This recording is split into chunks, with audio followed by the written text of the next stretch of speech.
पापा, हम घर पहुंच चुके हैं, चलिए आइए। इतना कहते हुए कांतिलाल जी के छोटे बेटे रोहन ने कार का दरवाजा खोला। कांतिलाल जी बेटे के साथ घर के अंदर पहुंचे तो घर को टकटकी लगाए देखते ही रह गए। घर के बीचों बीच बड़ा सा झूमर, महंगा फर्नीचर, मखमली sofa, dining table, air conditioner और बड़ा सा टीवी। कांतिलाल जी सोफे पर बैठते हुए बोले, बेटा, तूने तो घर की काया ही पलट दी है। रोहन बोला, हाँ पापा, शहर में ज्यादातर घर ऐसे ही होते हैं और आखिर मैं कमा किसके लिए रहा हूं। सुनो रेखा, पापा को जरा चाय दे देना। इतना कहते हुए रोहन अपने कमरे में चला गया।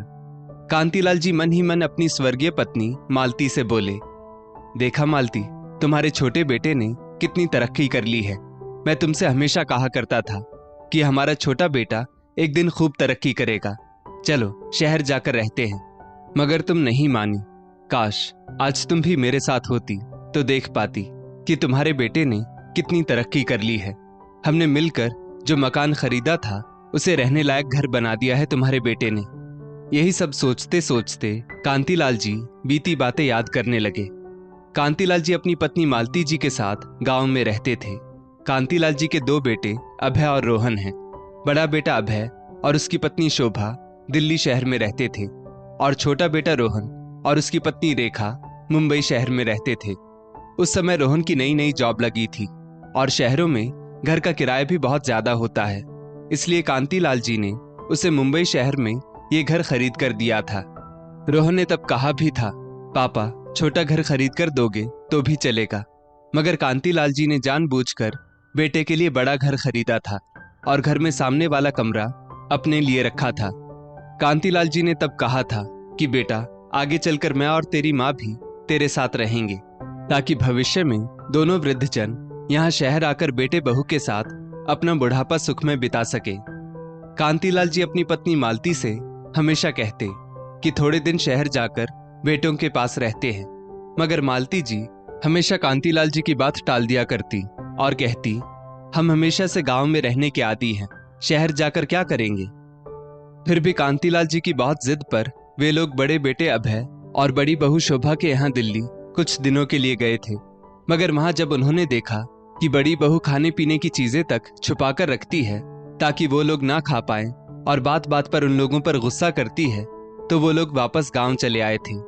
कांतिलाल जी मालती जी के साथ छोटे बेटे के शहर मुंबई आना चाहते थे, मगर वे कहां जानते थे कि उससे पहले ही मालती जी उन्हें हमेशा के लिए अकेला छोड़कर भगवान को प्यारी हो जाएंगी। मालती जी के स्वर्गवास के बाद बड़े बेटे बहू के साथ कांतिलाल जी के कुछ अच्छे अनुभव नहीं रहे, इसलिए छोटे बेटे बहू के कहने पर वे छोटे बेटे के शहर मुंबई रहने चले आए थे। पापा जी, ये लीजिए चाय। बहू रेखा की आवाज से कांतिलाल जी की तंद्रा टूटी।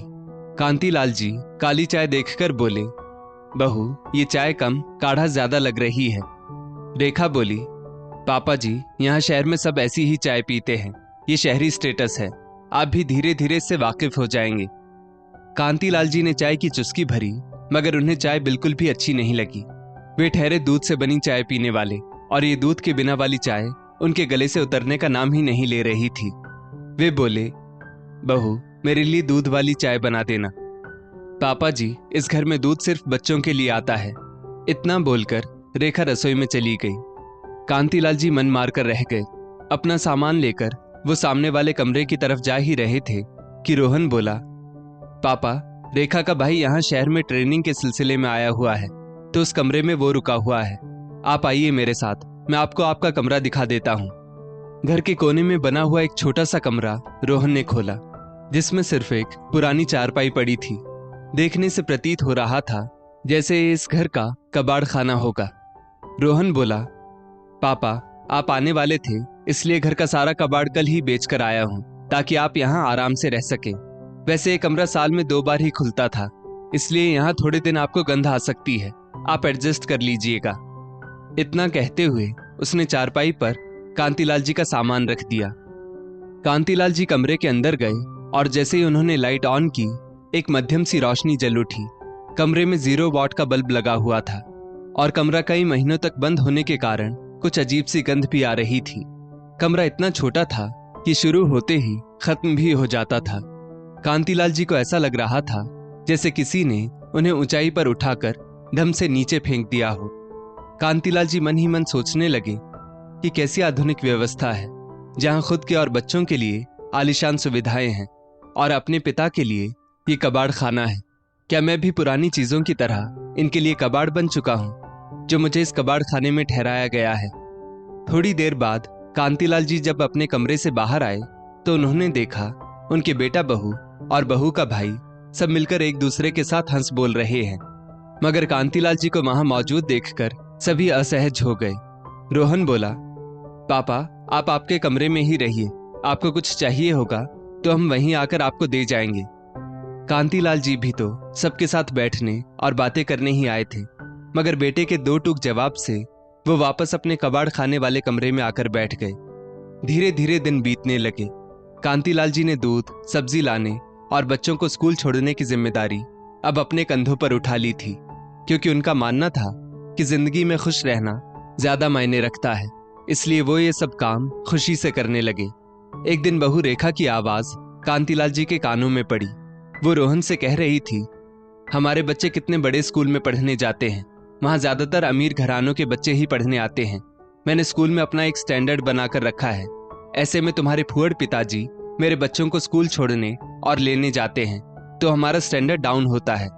तुम्हारे पिताजी के गांव के पहनावे और बात करने के तरीके से मुझे डर है कि कहीं मेरे बच्चे भी उनकी संगति में गांव वालों जैसे ना बन जाएं। तुम तो जानते हो रोहन, मैं मेरे बच्चों से घर पर भी अंग्रेजी भाषा में ही बात करती हूँ ताकि स्कूल में उनका अच्छा प्रभाव पड़ सके। मगर तुम्हारे पिताजी मेरे बच्चों से दिन भर हिंदी में बात करते हैं, जिस वजह से बच्चे हिंदी भाषा का ज्यादा प्रयोग करने लगे हैं। और उनके देहाती कपड़े वो तो मुझे बिल्कुल पसंद नहीं। इसलिए मैं नहीं चाहती कि तुम्हारे फूहड़ पिताजी मेरे बच्चों के आसपास भी भटके। रोहन बोला, रेखा मैं जानता हूँ पापा चाहकर भी शहरी माहौल नहीं अपना पाएंगे, तुम थोड़े दिन एडजस्ट कर लो प्लीज। बेटे बहू की ऐसी बातें सुनकर कांतिलाल जी का दिल फिर एक बार चकनाचूर हो गया और वे सोचने लगे, तुम्हारी मातृभाषा हिंदी बोलने से न जाने कैसे मेरे बेटे बहू का स्टैंडर्ड डाउन हो जाता होगा, जबकि हिंदी भाषा पर तो हम भारतीयों को गर्व महसूस होना चाहिए। आज सुबह से ही बारिश बहुत बरस रही थी और कांतिलाल जी को मालती जी की बहुत याद आ रही थी। वे अतीत के गलियारों में खो गए। ये लीजिए गर्मा गर्म पकौड़े। अरे भाग्यवान, मैं तो मजाक कर रहा था, तुमने सचमुच पकौड़े बना दिए। क्या मैं नहीं जानती आपको बारिश में पकौड़े खाना कितना पसंद है? मालती जी ने कहा। कांतिलाल जी बोले, वाह क्या स्वादिष्ट पकौड़े बनाए हैं मालती तुमने, जी चाहता है तुम्हारे हाथों को चूम लूं। मालती जी बोली, क्या आप भी ना? शर्माता और मुस्कुराता हुआ मालती जी का चेहरा कांतिलाल जी के मानस पटल पर प्रतिबिंबित हो ही रहा था कि रोहन की आवाज से ना चाहते हुए भी कांतिलाल जी को मालती जी की यादों से वापस आना पड़ा। रोहन बोला, पापा मैं यहाँ कोने में रद्दी और घर का कुछ कबाड़ है वो रख देता हूँ, जब ज्यादा कबाड़ जमा हो जाएगा तब कबाड़ वाले को बुलाकर दे दूंगा। कांतिलाल जी मन ही मन सोचने लगे, मैं भी तो तुम्हारे लिए कबाड़ ही हूं बेटा, इसलिए तो तुमने मुझे इस कमरे में ठहराया है। कांतिलाल जी अपने मन में उठते दर्द को दबाते हुए बोले, रोहन तुम्हें याद है तुम्हारी माँ कितने स्वादिष्ट पकौड़े बनाया करती थी, आज भी उन पकौड़ों का स्वाद मैं महसूस कर सकता हूँ। रोहन बोला, पापा मैं जानता हूँ आपको पकौड़े बहुत पसंद है, मैं आपके लिए रेखा से कहकर पकौड़े बनवा भी देता, मगर रेखा बेचारी थक जाती है इसलिए उसे नहीं कहता। कांतिलाल जी बोले, अरे नहीं बेटा, इसकी कोई जरूरत नहीं। उन्हें अभी थोड़े दिन पहले की बात याद आ गई। उन्होंने रेखा बहू से पीने के लिए दूध मांगा था। तब रेखा मुंह नाक सिकोड़ते हुए बोली थी, पापा जी यहाँ रहना है तो ये काली चाय ही मिलेगी, मैं आपसे पहले भी कह चुकी हूँ यहाँ दूध सिर्फ बच्चे पीते हैं। उसके बाद कांतिलाल जी ने कभी रेखा से कुछ कहने की हिम्मत नहीं की। कांतिलाल जी ने घड़ी में देखा तो उनका सब्जी लाने का समय हो गया था। बाहर आए तो देखा रेखा ने टेबल पर थैला और 200 रुपए के नोट रख दिए थे। वे थैला लेकर सब्जी लाने चले गए। सब्जी लेकर वो जब घर आए तो बहुत थक गए थे। उन्होंने दरवाजे पर डोरबेल बजाने के लिए हाथ उठाया ही था कि उनकी बहू रेखा की आवाज उनके कानों में गूंजी, रोहन तुमने कहा था थोड़े दिन एडजस्ट कर लो, मगर बस अब बहुत हो गया। तुम्हारे भैया से कहो आकर तुम्हारे पापा को उनके वहां ले जाएं। प्रॉपर्टी का हिस्सा तो वैसे भी दोनों भाइयों को बराबर ही मिलेगा, तो हम अकेले तुम्हारे पापा को क्यों रखें? अभी के अभी फोन करो तुम्हारे भाई को। रोहन बोला, हाँ बाबा करता हूँ, इतना क्यों गुस्सा होती हो? तुम्हारे चेहरे पर गुस्सा बिल्कुल सूट नहीं करता। रेखा बोली, रोहन तुम पहले फोन करो वरना मेरा गुस्सा और बढ़ जाएगा। रोहन फोन करके अपने बड़े भाई अभय से बोला, हाँ भैया, पापा का क्या करना है? जब से पापा यहाँ आए हैं आपने तो एक फोन भी नहीं किया। पापा को वापस ले जाने का विचार नहीं है क्या आपका? हम भी यहाँ अपने पास कितने दिन रखे उनको। वहां से अभय ने भी कांतिलाल जी को वापस अपने पास लाने से मना कर दिया। इसलिए रोहन बोला, भैया मैं फिर एक काम करता हूँ, पापा को वृद्ध आश्रम छोड़ आता हूँ। वहां से अभय ने भी इस बात की मंजूरी दे दी थी। कांतिलाल जी को तो जैसे अपने कानों पर विश्वास नहीं हो रहा था। उनके हाथ से सब्जी का थैला छूटकर नीचे गिर गया और वो 2 पल को वहीं बैठ गए। कांतिलाल जी मन ही मन अपनी स्वर्गीय पत्नी मालती जी से बोले, अच्छा हुआ मालती तुम मुझसे पहले ऊपर चली गई, वरना आज जो मेरे साथ होने जा रहा है यही सब शायद तुम्हारे साथ भी होता। मैं तो अपमान के घूंट पीकर जैसे तैसे जी रहा हूं, मगर अब बस और नहीं। मैं इस घर का कोई कबाड़ नहीं कि जब चाहा किसी ने इस्तेमाल किया और फिर उठाकर फेंक दिया। 2 पल सोचने के बाद एक दृढ़ निश्चय के साथ कांतिलाल जी उठे और उन्होंने घर के अंदर प्रवेश किया। रेखा चिल्लाकर बोली, पापा जी कितना समय लगा दिया आपने सब्जी लाने में?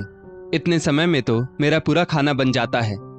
रोहन बोला, पापा मैंने बड़े भैया को फोन किया था ताकि वो आपको यहाँ से ले जा सके। आखिर आप भी कब तक कबाड़ वाले कमरे में रहेंगे? मगर भैया ने भी साफ मना कर दिया है, इसलिए हमने ये फैसला किया है कि आपको वृद्धाश्रम छोड़ आते हैं। वहां आप अपने जैसे लोगों के साथ आराम से रह पाएंगे। आप अपना सामान पैक कर लीजिए, हम अभी ही वृद्धाश्रम के लिए निकल जाते हैं। कांतिलाल जी भी शायद यही सुनने का इंतजार कर रहे थे। वे बोले, सामान तो पैक होगा मगर मेरा नहीं, तुम लोगों का। रेखा फिर से एक बार चिल्लाकर बोली, क्या कहना चाहते हैं पापा जी आप? कांतिलाल जी आत्मविश्वास के साथ बोले, तुम दोनों बड़ी जल्दी भूल गए, ये घर मैंने खरीदा था। इस घर पर तुमसे ज्यादा मेरा अधिकार है, इसीलिए मैं कहीं नहीं जाऊंगा। तुम दोनों ये घर छोड़कर जाओगे। रोहन भी झुंझलाकर बोला, पापा ये कैसी बातें कर रहे हैं आप? क्या आप इतने बड़े घर में अकेले रहेंगे? कांतिलाल जी बोले, नहीं बेटा, मैं इस घर में नहीं रहूंगा। मैं ये घर बेचकर वापस गांव चला जाऊंगा और गांव के उसी घर में जहां मेरी पत्नी मालती की यादें हैं वहीं मेरा जीवन यापन करूंगा। और हाँ, मैं इतना निर्दयी नहीं हूं कि तुम्हें अभी के अभी इस घर से जाने के लिए कहूं। जब तक तुम लोगों को कोई नया घर नहीं मिल जाता तब तक तुम लोग इस कबाड़ खाने में रह सकते हो। दोनों पति पत्नी एक दूसरे का मुंह ताकते रह गए और कांतिलाल जी अपना सामान लेकर उसी सामने वाले कमरे में आ गए जहां रहने के सपने उन्होंने मालती जी के संग संजोए थे। बहुत महीनों बाद आज मखमली गद्दों पर सोकर कांतिलाल जी को बहुत सुकून की नींद आई थी। एक रात में ही बेटा बहू कबाड़ वाले कमरे में रहकर घबरा गए और अगले दिन कांतिलाल जी से माफी मांगने पहुंच गए। मगर कांतिलाल जी ने माफ करना तो दूर, उनके चेहरे की तरफ देखना भी जरूरी नहीं समझा। दोस्तों, ना जाने आज की युवा पीढ़ी को क्या होता जा रहा है। खुद तो उन्हें सारी आधुनिक और आलीशान व्यवस्था चाहिए होती है, मगर अपने माता पिता को वो उस टूटे फूटे फर्नीचर के समान समझते हैं जिसे जब चाहा इस्तेमाल किया और इस्तेमाल होने के बाद उन्हें फेंक दिया। जबकि माता पिता की इबादत करना ईश्वर की इबादत करने जैसा होता है। इसीलिए मेरा आप सबसे अनुरोध है कि हो सके तो खुद कष्ट सहन कर लेना, मगर उन्हें कष्ट मत देना जिन्होंने तुम्हें बड़ा करने में अपना सब कुछ कुर्बान कर दिया हो। इस स्टोरी को लेकर आपकी क्या राय है नीचे कमेंट करके जरूर बताइएगा और ऐसी ही और भी बेहतरीन वीडियोस के लिए हमारा पेज जरूर फॉलो करें। धन्यवाद।